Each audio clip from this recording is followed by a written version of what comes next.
Selamat siang Ananda semuanya. Apa kabarnya hari ini Ananda, sehat? Oke, baik, sehat ya Ananda. Nah, sebelum kita mengawali pembelajaran kita hari ini, mari kita berdoa menurut agama dan kepercayaan kita masing-masing. Berdoa mulai. Berdoa selesai. Oke, baik Ananda, sebelum kita memasuki pembelajaran kita, Ibu akan mengecek kehadirannya semua.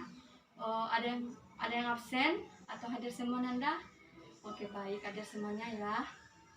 Nah, materi kita hari ini mengenai interaksi sosial dan syarat-syarat terjadinya interaksi sosial. Sebelum kita masuk ke materi kita, Ibu mau bertanya kepada Ananda semuanya. Apa itu interaksi sosial? Oke, baik, kepada Nesti. Apa itu interaksi sosial? Oke, baik, ya, benar ya Ananda. Nah, di sini Ibu akan menjelaskan tentang interaksi sosial.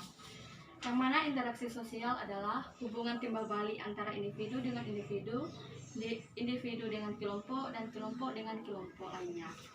Di sini bisa dijelaskan dengan gambar di mana individu dengan individu, kelompok dengan kelompok, individu dengan kelompok sedang melakukan interaksi sosial. Nah, pasti kita semuanya sering melakukan interaksi sosial, bukan? Di mana interaksi sosial itu sering kita lakukan dengan teman, sahabat, keluarga, dan masyarakat. Di sini ada yang tidak melakukan interaksi sosial? Pastinya tidak ada ya Nanda. Kita semua saling berhubungan dengan masyarakat atau teman kita. Nah, selanjutnya ada syarat-syarat terjadinya interaksi sosial. Yang mana syarat pertama yaitu kontak sosial. Ada yang tahu kontak sosial itu apa? Oke, baik. Nah, ya, Ibu akan menjelaskan tentang kontak sosial itu apa ya. Nah, di sini kontak sosial tidak selalu terjadi melalui interaksi atau hubungan fisik. Sebab orang bisa melakukan kontak sosial dengan pihak lain tanpa menyentuhnya. Misalnya, berbicara dengan telepon, radio, atau surat elektronik.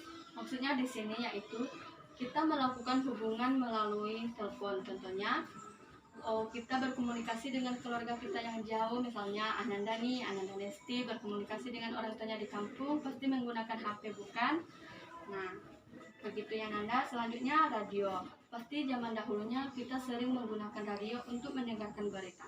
Pada saat sekarang ini pun kita sering menggunakan radio untuk mendengarkan berita ya Nanda.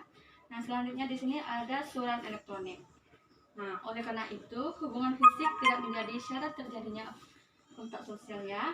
Selanjutnya di sini ada komunikasi. Komunikasi ini yang sering kita lakukan terhadap sesama kita. Nah, komunikasi apa yang dimaksudkan Ananda di sini? Bisa memberikan alasan atau pendapatnya? Oke, baik. Nah, ya. Nah, di sini akan Ibu jelaskan apa itu komunikasi. Di mana komunikasi ini adalah hal yang penting yang kita lakukan pada saat saling menafsirkan perilaku atau pembicaraan gerakan-gerakan fisik atau sikap. Maksudnya di sini yang mana gerakan-gerakan fisik yang kita lakukan adalah pada saat kita bertatap muka atau berkomunikasi langsung dengan teman kita atau sesama kita, pasti kita menggunakan gerakan-gerakan dan sikap kita yang mana pada saat kita melakukan gerakan kita itu misalnya dapat atau nampak mimik wajah kita melakukan interaksi atau komunikasi dan menggunakan perasaan-perasaan yang disampaikan. Ada perasaan marah, bagaimana ekspresinya, bahagia, sedih, dan menangis. Begitu ya Ananda. Sampai di sini ada yang mau ditanyakan Ananda? Paham semua atau bagaimana? Oke, baik ya, paham semuanya ya Ananda. Nah, selanjutnya ada sifat-sifat kontak sosial yang mana kontak sosial yang positif yaitu mengarah pada suatu kerjasama. Ada yang tahu contohnya seperti apa Nanda? Iya, baik, bergotong royong ya. Yang lainnya seperti bekerja kelompok dengan teman. Nah, selanjutnya kontak sosial negatif yaitu mengarah pada pertentangan atau konflik yang mana melakukan tawuran. Selanjutnya ada untuk contohnya yang lain Nanda? Oke, baik, contohnya yang lain adalah dengan kita melakukan bully atau kita melakukan pencurian di pasar dan lain sebagainya. Nah, selanjutnya ada kontak sosial primer yaitu bertemu muka secara langsung. Ada yang tahu contohnya seperti apa Nanda? Oke, contohnya baik ya Nanda. Nah, contoh yang lain seperti kita pergi ke pasar membeli sayuran. Pasti di sana kita langsung melakukan tatap muka secara langsung kepada penjual. Nah, selanjutnya kontak sosial sekunder. Ada yang tahu kemana maksudnya itu Nanda?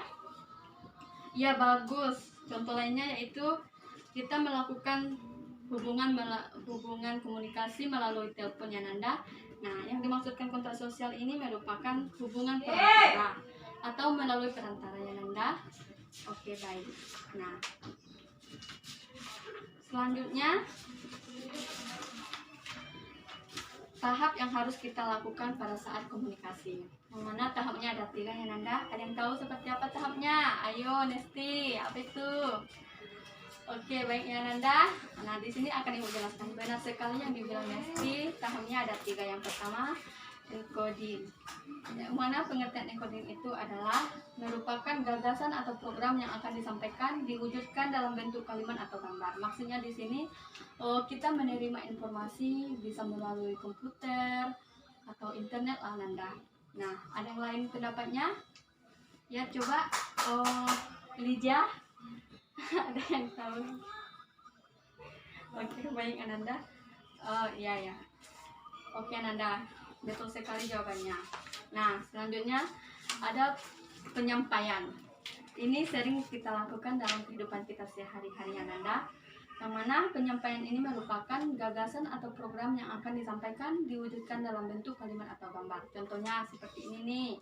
Orangnya melakukan perkumpulan di sini. Bapak ini sedang menyampaikan pendapatnya atau gagasan yang dia terima dan menyampaikannya kepada teman-temannya dan mengeluarkan ide. Pokoknya seperti itu ya Nanda. Nah, selanjutnya ada decoding. Ada yang tahu decoding itu apa?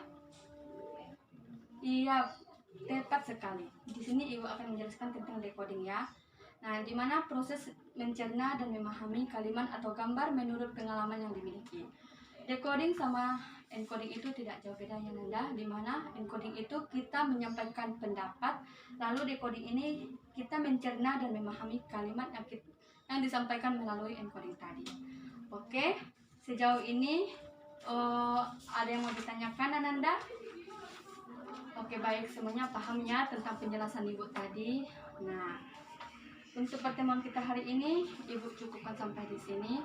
Sebelumnya pada materi kita hari ini Ibu akan menyimpulkan tentang interaksi sosial dan cara-caranya. Di mana interaksi sosial ini merupakan hubungan timbal balik yang kita lakukan terhadap teman kita, sahabat kita, keluarga kita, dan masyarakat di sekitar kita.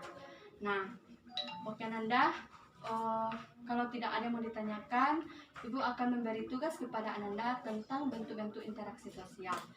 Tolong diresumnya Ananda, jangan lupa dikumpulkan pada pertemuan berikutnya. Jika ada salah, Ibu minta maaf dan terima kasih.